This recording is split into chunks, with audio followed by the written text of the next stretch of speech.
तो दोस्तों friends finally जो है पंजाब पुलिस की भर्ती जो है निकल कर आ चुकी है। इसमें आप देखेंगे तो आर्म पुलिस है, इसके बाद से आपका जो है डिस्ट्रिक्ट पुलिस है। तो ये दो पदों पे जो है आपकी भर्ती जो है पंजाब पुलिस की आई हुई है। हम इस भर्ती के बारे में संपूर्ण जानकारी के बारे में डिस्कस करेंगे। इसमें आपकी जो है हाइट क्या होती है, इसके अलावा जो है एज लिमिट क्या है, इसके अलावा आपको रनिंग कितनी करनी होती है, सिलेक्शन प्रोसेस क्या है, सिलेक्शन प्रोसेस जिससे कि रिटन एग्जाम, इसके अलावा जो सिलेबस है वो भी डिस्कस करेंगे। साथ ही साथ आपका मेरिट किस बेस पे बनेगा, सिलेक्शन में जो आपका रिटन एग्जाम होगा उसमें कौन से पेपर पे आपका मेरिट बनने वाला है। इसके अलावा फोटो जो आपको अपलोड करनी है फॉर्म भरते समय, उसका बैकग्राउंड क्या चाहिए, सिग्नेचर का जो है चीजें क्या होनी चाहिए। तो सारी गाइडलाइंस को हम यहाँ पे समझेंगे इस भर्ती के बारे में। आप देखेंगे तो इसका जो है ऑफिशियली नोटिफिकेशन आ चुका है और इसका ऑनलाइन का भी डेट आ चुका है। आप देखेंगे police constable in district and arm cadre in of Punjab police 2024। तो ये भर्ती का नोटिफिकेशन आप यहाँ से क्लिक करके जो है ना इस भर्ती का जो है नोटिफिकेशन को आप यहाँ से डाउनलोड कर सकते हैं। और इसका जो आवेदन स्टार्ट होगा फ्रेंड्स, पहले हम इंपोर्टेंट डेट डिस्कस कर लेते हैं। 14 मार्च से आवेदन स्टार्ट होगा और 4 अप्रैल तक आप फॉर्म को अप्लाई करेंगे। हम प्रॉपर एक वीडियो लेकर आएंगे जिससे इसका आवेदन स्टार्ट होगा 14 मार्च को। हम आपको एक फॉर्म भर के बता देंगे लाइव स्टेप बाय स्टेप कैसे आपको फॉर्म को भरना है। इसके अलावा फ्रेंड्स अभी हाल ही में मैंने जो है एक वीडियो बनाया वेस्ट बंगाल पुलिस की। जी हाँ दोस्तों, वेस्ट बंगाल पुलिस में भी 4000 से ज्यादा पदों पे भर्ती जो है निकाल दी गई है। तो अगर ये वीडियो नहीं देखे तो देख लीजिएगा। इसमें 10वीं पास पे भर्ती जो है निकाली गई है। आपको लिंक डिस्क्रिप्शन बॉक्स में मिल जाएगा या चैनल पे जाके भी आप चेक कर सकते हैं इस भर्ती के बारे में। चलिए अब समझते हैं इस भर्ती की संपूर्ण जानकारी के बारे में, जो कि मैंने आपको एडवर्टाइजमेंट को हाईलाइट करके रखा हुआ। आप यहाँ से भी एडवर्टाइजमेंट को डाउनलोड करना चाहते हैं तो डाउनलोड कर सकते हैं। हालांकि मैंने जो है इस भर्ती का जो है सारा इंपोर्टेंट पॉइंट को जो है हाईलाइट कर दिया हुआ ताकि मैं आपको आसानी से समझा सकूं और कोई भी चीजें मिस ना हो और जल्दी समझा सकूं। तो चलिए फ्रेंड्स वीडियो को स्टार्ट करते हैं और जानते हैं सभी इंपोर्टेंट पॉइंट्स को ताकि आप जो है समझ सके इस भर्ती के बारे में। अब देखिए इसका जो नोटिफिकेशन है 29 फरवरी 2024 के डेट में जारी हुआ है और यहाँ देखेंगे ऑनलाइन का इंपोर्टेंट डेट 14 मार्च से लेकर 4 अप्रैल 2024 तक फॉर्म को भरेंगे। हम इस दिन एक प्रॉपर वीडियो लेकर आएंगे कैसे आपको फॉर्म को भरना है। हेल्प डेस्क नंबर, अगर आपको फॉर्म भरने में कोई भी दिक्कत होती है इनका नंबर पे आप बात कर सकते हैं। इसके अलावा इंट्रोडक्शन वगैरह यहाँ पे दे दिया गया है। आप देख सकते हैं इसमें जो वैकेंसी है वो डिस्ट्रिक्ट एंड आर्म कैडर में वैकेंसी निकाली गई है। तो दो यहाँ पे जो है कैडर आपके रहने वाले, एक डिस्ट्रिक्ट में और एक आर्म कैडर में। पंजाब पुलिस का ये दो कैडर है। अब इसमें आपका जो सिलेक्शन प्रोसेस होगा पहले आप समझ लीजिए, कंप्यूटर बेस्ड टेस्ट होगा। सबसे पहले आपका जो है एक रिटन टेस्ट होगा जिसमें आपको जो है 2 पेपर होंगे, पेपर 1 और पेपर 2। हम आगे डिस्कस करेंगे पेपर 1 पेपर 2 क्या है। इसके बाद पीएसटी होगा और फिजिकल मेजरमेंट टेस्ट होगा। इसके बाद से आपका जो है डॉक्यूमेंट्स वेरिफिकेशन, मेडिकल वगैरह होता है। तो मेजर जो है आपका 2 स्टेप सिलेक्शन प्रोसेस है, पहला रिटन एग्जाम और उसके बाद से आपका जो है पीएसटी एंड पीएमटी, और ये दोनों एक ही दिन हो जाएगा, पीएसटी एंड पीएमटी। चलिए हम बात करते हैं यहाँ पे आगे के डिटेल्स के बारे में। तो देखिए यहाँ पे नंबर ऑफ वैकेंसी जो है दिखा दिया गया है कि constable in the district and arm police force कितनी वैकेंसी, टेंटेटिव वैकेंसी है। तो यहाँ पे आप देखेंगे तो यहाँ पे आपको जो है ना वुमेन्स के लिए अलग से जो है यहाँ पे रिजर्वेशन दिया गया है और नंबर ऑफ वैकेंसी यहाँ पे दिया गया है। तो आप इस तरह से देखेंगे और महिलाओं के लिए कितना रिजर्व है वैकेंसी वो दिया गया है। साथ साथ यहाँ पे कैटेगरी वाइज भी दिया गया कि किस कैटेगरी में कितनी वैकेंसी है। आप यहाँ पे देख सकते हैं इस तरह से जो कैटेगरी वाइज इन्होंने वैकेंसी को दर्शा दिया गया। इसमें आपको 970 जो है पद, इसमें से 317 जो है आपकी महिलाओं के लिए रिजर्व है। इसकी वजह से देखेंगे tentative vacancy arm police force cadre में कितनी वैकेंसी है। तो आर्म पुलिस फोर्स में देखेंगे तो 776 वैकेंसी है और 253 आपकी जो है महिला के लिए है। तो इस तरह से वैकेंसी आपको कैटेगरी वाइज आपको जो है ऑलरेडी यहाँ पे दे दिया गया है। एक चीज ध्यान देना है, फॉर्म भरते समय आपसे जो है ना प्रीफरेंस मांगा जाएगा। जी हाँ दोस्तों, प्रीफरेंस आपको देना होगा, डिस्ट्रिक्ट वाइज प्रीफरेंस। तो हम आगे डिस्कस करेंगे कितने डिस्ट्रिक्ट का प्रीफरेंस आपको देना होगा और आर्म फोर्स के लिए प्रीफरेंस देना होगा, फिर आपको डिस्ट्रिक्ट फोर्स के लिए प्रीफरेंस देना होगा। ऐसा आपको प्रीफरेंस देना होगा। सबसे पहले बात करते हैं सैलरी की, आपको जो है कितनी सैलरी मिलेगी। तो यहाँ आपका जो है पे स्केल रहेगा 19,900। ये आपका मिनिमम जो है रखा गया है, जो आपका ये पे स्केल है। अब इसमें जो है आपका अलाउंसेंस वगैरह ऐड होगा, जो भी अलाउंसेंस है वो ऐड होगा, तो आपकी सैलरी अच्छी खासी यहाँ पे बनती है। यानी आपका जो है ये मिनिमम जो पे स्केल है वो आपका यहाँ पे दिखाया गया है। हर साल सैलरी बढ़ती भी है तो आपका बढ़ेगा भी ज्वाइनिंग के बाद। तो ये आपका सैलरी जो है मिनिमम जो पे है वो आपका 19,900 रहने वाला है। इसमें डीए पीए अलाउंसेंस जो भी होता है वो सब आपका ऐड होता है, तो सैलरी आपकी अच्छी खासी बन जाती है। यानी आपकी स्टार्टिंग सैलरी की बात करें तो 30,000 के आसपास आपको सैलरी यहाँ पे प्लस ही बनता है अलाउंसेंस वगैरह ऐड करके। तो अलाउंसेंस हटा के यहाँ पे जो है इन्होंने बेसिक सैलरी आपको बताया हुआ है। अब बात करते हैं एसेंशियल क्वालिफिकेशन की। तो नेशनलिटी आप देखेंगे तो सिटीजन ऑफ इंडियन, यानी आप इंडियन है तो फॉर्म को भरेंगे। और यहाँ पे बताया गया है एज के बारे में हम आगे डिस्कस करेंगे कि अदर स्टेट वाले फॉर्म भर सकते हैं नहीं भर सकते हैं। बहुत सारे लोगों का यही कंफ्यूजन होगा कि ये पंजाब पुलिस की भर्ती है तो क्या अदर स्टेट वाले फॉर्म भर सकते हैं नहीं भर सकते हैं। जी हाँ, भर सकते हैं, लेकिन उसका टर्म कंडीशन है, समझिएगा तो आप पता कर पाइएगा। तो देखिए 1 जनवरी को आपका उम्र काउंट करे जाएंगे, 1/1/2024 के डेट को आपका उम्र की गणना किया जाएगा। मिनिमम 18 वर्ष कंप्लीट करने चाहिए और 28 ईयर्स ये आपका मैक्सिमम जो है एज लिमिट रखा गया, 18 से 28 ईयर्स। और इन दोनों की गणना जो है 1/1/2024 तक आपको करना है। 28 से ज्यादा अगर हो जाते हैं तो फिर आप एलिजिबल नहीं है इतने तारीख को गणना करने पे। इसके अलावा रिलैक्सेशन रहता है 5 ईयर्स का।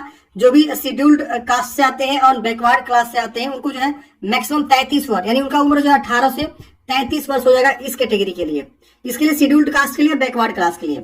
एक्स सर्विस मैन के लिए भी यहाँ पे आपको दिया गया, इसके से बोला गया कि 5 ईयर्स का रिलैक्सेशन आपको मिलता है। किसको? तो जो लोग रेगुलर जो है गवर्नमेंट एम्प्लॉय है, जैसे कि पंजाब गवर्नमेंट में या अदर स्टेट में या सेंट्रल गवर्नमेंट में ऑलरेडी एम्प्लॉय है, वो भी फॉर्म भर सकते हैं। उनको उम्र में जो है 5 ईयर्स का छूट मिलेगा, 18 से 33 ईयर्स, तो आपका अपर एज में छूट रहता है। बात करते हैं एजुकेशन क्वालिफिकेशन की, तो आप 12वीं पास हैं किसी भी विषय से और किसी भी बोर्ड से, तो आप फॉर्म को अप्लाई कर सकते हैं। यहाँ लिखा हुआ आप देख सकते हैं, तो यहाँ पे आप देख सकते हैं। In case of ex serviceman minimum education qualification matric. अगर कोई बंदा एक्स सर्विसमैन है और फॉर्म भरना चाहता है तो उनको यहाँ पे मिनिमम जो क्वालिफिकेशन है सिर्फ मैट्रिक पास है तो फॉर्म को अप्लाई करेगा। अब यहाँ पे जो भी आपका एजुकेशन क्वालिफिकेशन है वो क्वालिफाई हो जाना चाहिए 1 जनवरी 2024 तक आप फुलफिल करने चाहिए। अब बात आती है मैंडेटरी क्वालिफिकेशन। ये मैंडेटरी है, मैंडेटरी मतलब क्या? एकदम जरूरी है। अब यहाँ क्या है तो देखिए आपको मैट्रिक स्तर पे यानी मैट्रिकुलेशन स्तर पे आप जो पंजाबी लैंग्वेज आपको पढ़ा होना चाहिए और फॉर्म भरते समय आपको बताना होगा कि हाँ मैं पंजाबी लैंग्वेज जानता हूं और साथ ही साथ मैं पंजाबी लैंग्वेज पढ़ा हुई हूं मैट्रिक स्तर पे, उसका प्रूफ भी आपको देना होगा फॉर्म भरते समय। तो ये मैंडेटरी है। इसके अलावा आप अदर स्टेट से आते हैं तो फॉर्म को भर सकते हैं, लेकिन आप 10वीं बेस पे जो है आपका जो क्वालिफिकेशन होता है 10वीं का, 10वीं में जो विषय होते हैं उसमें आपको कोई ना कोई एक पंजाबी लैंग्वेज होना चाहिए, पढ़ा होना चाहिए। जैसे आप बिहार में या यूपी में पढ़ते हैं तो हिंदी हम लोग पढ़ते हैं, इसके अलावा हम लोग संस्कृत पढ़ते हैं ना। तो उसी तरह से पंजाब में एक पंजाबी लैंग्वेज होता है, तो पंजाबी लैंग्वेज आप मैट्रिक स्तर पर पढ़े हैं, कोई ना कोई एक कंपलसरी हो या इलेक्टिव, कोई दोनों में से कहीं, जैसे एक्स्ट्रा हो या मैंडेटरी में हो, उससे दिक्कत नहीं है। जैसे बहुत सारे लोग क्या करते हैं कि एक्स्ट्रा में हिंदी ले लेते हैं, एक्स्ट्रा में संस्कृत ले लेते हैं, तो ऐसे भी होता है। तो ऐसा नहीं है, आप दोनों में से कहीं पे भी पढ़े होने चाहिए, बस पढ़े होने चाहिए मैट्रिक स्तर पे आप पंजाबी, तो फॉर्म को भर सकते हैं। इसके अलावा कोई यहाँ पे एक्स्ट्रा क्वालिफिकेशन नहीं बोला गया है। फिर आपका आता है फिजिकल स्टैंडर्ड। अब फॉर्म भरने के लिए आपकी मिनिमम हाइट क्या होनी चाहिए? तो 170.2 सेंटीमीटर यानी 5 फीट 7 इंच की आपकी मिनिमम हाइट है, तो फॉर्म भरेंगे। ये मेल के लिए रखा गया है। फीमेल की बात करें तो 5 फीट 2 इंच यानी 157.5 सेंटीमीटर मिनिमम हाइट है, फीमेल से है तो आप फॉर्म को अप्लाई कर सकते हैं। यहाँ लिखा गया all transgender candidate shall be treated as a par with female candidates, मतलब जो भी ट्रांसजेंडर है उनको जो है इस कैटेगरी में रखा गया है, तो वो इस तरह से ट्रीट किए जाएंगे। अब यहाँ पे सिलेक्शन प्रोसेस की बात करते हैं, ये बहुत इंपॉर्टेंट बातें हैं, आप चीजों को समझिएगा तभी आप जो है एग्जाम को अच्छे से समझ पाइएगा कि इसका सिलेक्शन प्रोसेस क्या है। पहले आपको जो है कॉमन कंप्यूटर बेस्ड यानी सीबीटी आपका एग्जाम होगा, यानी ऑनलाइन आपका जो है सबसे पहले एक रिटन एग्जाम होगा। आप उस रिटन एग्जाम में क्वालिफाई करते हैं तो आपका जो है फिजिकल स्क्रीनिंग टेस्ट होगा और फिजिकल मेजरमेंट टेस्ट होगा, यानी आपकी दौड़, हाई जंप, लॉन्ग जंप ये सब होगा। और उसके बाद से उसी समय आपको जो है मेजरमेंट मतलब आपकी हाइट नापी जाएगी, ये सब आपका किया जाएगा। अब ये जो आपका होगा पीएमटी पीएटी क्वालिफाइंग पैरामीटर्स में होगा। अब इसके बाद से आपका जो है आगे का प्रोसेस होता है, जैसे डॉक्यूमेंट्स वेरिफिकेशन, आपका मेडिकल, ये सब आगे आपका होता है। तो देखिए पहला स्टेज जो आपका होगा वो रिटन एग्जाम होगा, computer based exam, multiple choice question से एमसीक्यू क्वेश्चन रहेंगे। इसमें आपको 2 पेपर होंगे, पेपर 1 एंड पेपर 2। अब पेपर 1 जो है मेरिट बनेगा, पेपर 1 पे ही आपका मेरिट बनेगा। पेपर 2 जो होगा सिर्फ और सिर्फ क्वालिफाइंग इन नेचर होगा। जी हाँ दोस्तों, और ये जो पेपर 2 होगा आपको पंजाबी लैंग्वेज के बारे में आपसे जो है पूछा जाएगा। पेपर 2 क्या होगा? पंजाबी लैंग्वेज के क्वेश्चन होंगे, 50 क्वेश्चन सॉल्व करने होंगे। तो ये सिर्फ और सिर्फ आपको पास करने हैं। इसमें जो पेपर 2 होगा आपका जो मेरिट प्रिपेयर होगा वो पेपर 1 के बेस पे आपका मेरिट यहाँ पे बनने वाला है। इसके बाद स्टेज 2 आता है, स्टेज 3 आता है। तो ये स्टेज आपको बताएगा, स्टेज 2 में आपका जो है पीएचटी और पीएमटी होगा और स्टेज 3 में डॉक्यूमेंट्स स्क्रूटनी यानी डॉक्यूमेंट्स वेरिफिकेशन होगा, फिर मेडिकल वगैरह जो आगे प्रोसेस होते हैं। अब हम समझते हैं स्टेज 1 के बारे में डिटेल में जानकारी। देखिए स्टेज 1 जो है 100 क्वेश्चन आपको रहेंगे, 1 मार्क्स आपको जो है एक सही उत्तर के लिए दिया जाएगा। इसमें आपको बताया गया है पेपर 1 के बारे में। पेपर 2 बोला गया है पंजाबी लैंग्वेज होगा मैट्रिकुलेशन स्टैंडर्ड का 50 क्वेश्चन इसमें रहेंगे और एक सही उत्तर के लिए आपको जो है यहाँ पे दिए जाएंगे 50% marks as a qualifying category. मतलब आपको जो है ना इसमें 50% मार्क्स लाना जरूरी है, यानी 50 में से 25 क्वेश्चन आप सही कर देंगे तो आप जो है पेपर 2 क्वालिफाई माने जाएंगे। इसका मार्क्स जो है मेरिट में नहीं जुटने वाला है। अगेन मैं बोल रहा हूं, अब यह लिखा था marks obtain in this paper shall not be counted for merit. देख रहे ना, अब यहाँ पे पेपर 1 के बारे में बात करते हैं। पेपर 1 में क्या क्या आपके जो है यहाँ पे सिलेबस रहने वाले हैं। तो देखिए जनरल अवेयरनेस से रहेंगे आपके 35 क्वेश्चंस, जिसमें आपका सिलेबस यहाँ पे दे दिया गया है। Current affairs, basic of science technology, history, geography, culture, economic of Punjab, ये सब आपके रहने वाले हैं। कॉन्स्टिट्यूशन से क्वेश्चंस रहेंगे, central and state legislature, executive, judicial institution, local government institution से आपके जो है क्वेश्चंस रहेंगे 35 मार्क्स के, जो सबसे ज्यादा 35 मार्क्स के आपको जो है जनरल अवेयरनेस। इसके बाद से आपका देखेंगे तो यहाँ पे cognitive aptitude and numerical skill से आपके जो है 20 क्वेश्चंस रहेंगे। यहाँ पे आपको दे दिया गया सिलेबस, इसी सिलेबस से आपके जो पढ़ने हैं। अब यहाँ पे mental ability and logical reasoning में देखेंगे तो रीजनिंग में आपको 20 मार्क्स के क्वेश्चंस रहेंगे, 20 नंबर आपको रहेगा। यहाँ पे आपको दे दिया गया सिलेबस, आप यहाँ सिलेबस को देखते हुए अपनी तैयारी करेंगे। इसके बाद आता है इंग्लिश लैंग्वेज। इंग्लिश लैंग्वेज से भी आपके यहाँ पे जो है क्वेश्चंस रहते हैं, जो कि यहाँ पे आप देखेंगे तो 10 मार्क्स के रहेंगे। इसके बाद से जो होता है आपका पंजाबी लैंग्वेज स्किल से आपको जो है 10 क्वेश्चंस रहेंगे। ये यहाँ पे आपको जो लैंग्वेज लिखा गया है पंजाबी में। डिजिटल लिटरेसी अवेयरनेस से आपके देखें क्वेश्चंस रहेंगे, ये आपके 5 मार्क्स के रहेंगे। जैसे कंप्यूटर रिलेटेड हो गया, fundamental computers, MS office, power point, थोड़ा सा 5 मार्क्स का क्वेश्चन, 2-4 क्वेश्चन आपको देखने 5 क्वेश्चन देखने को मिलेंगे। तो ये आपके जो है पेपर 1 का जो है टोटल का टोटल जो है यहाँ पे सिलेबस रहने वाला है। अब देखिए पेपर 2 की बात करें तो 1 घंटा समय मिलेगा, 50 मार्क्स रहेगा। ये आपको जो है मैंडेटरी क्वालिफाइंग होगा और ये देखेंगे 50 मार्क्स। आपको पंजाबी लैंग्वेज से ही सिर्फ और सिर्फ क्वेश्चंस आपको रहेंगे पेपर 2। ये सिर्फ और सिर्फ क्वालिफाइंग इन नेचर है, इसका मार्क्स आपको मेरिट में नहीं जुटेगा। तो आप समझ गए ना यहाँ पे जो है क्वेश्चंस कहां से आ रहे हैं। 100 क्वेश्चन 100 मार्क्स। अब क्या इसमें निगेटिव मार्किंग होगा? जी नहीं, यहाँ लिखा है negative marking, there shall be no negative marking.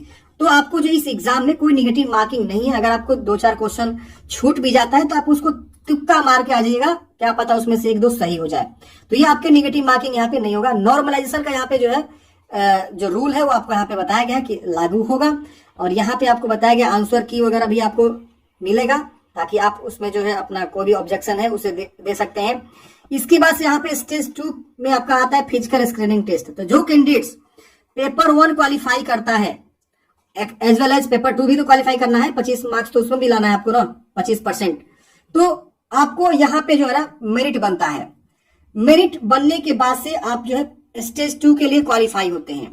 तो जो कैंडिडेट्स पेपर 1 में अच्छा स्कोर करेगा, पेपर 2 सिर्फ इन पासिंग है, आप सिर्फ उसमें पास करना है।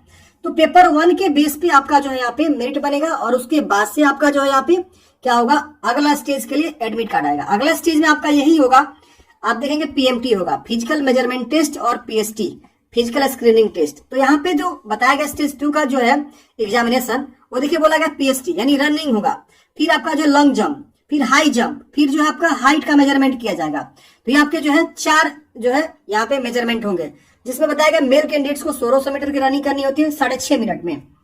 अगर कोई एक्स सर्विसमैन है और वो जो है 35 ईयर्स ऑफ एज, यहाँ पे less than 35 years of age उनका होना चाहिए इंक्लूडिंग, तो उनको जो है थोड़ा सा यहाँ पे क्या होता है ना कि क्या होता है कि थोड़ा सा उनको जो है छूट मिल जाती है। यहाँ पे देखिए बोला गया ex serviceman candidates age more than 35 years, 35 years से कम है, सॉरी ज्यादा है उनकी उम्र, तो उनका जो है यहाँ पे ये वाला जो है फिजिकल मेजरमेंट यहाँ पे होने वाला है, फिजिकल फिटनेस टेस्ट जिसको बोलते हैं। 1400 मीटर रनिंग करनी है 12 मिनट में, देख रहे ना, और 10 फुल स्क्वाट्स करने हैं 3 मिनट में।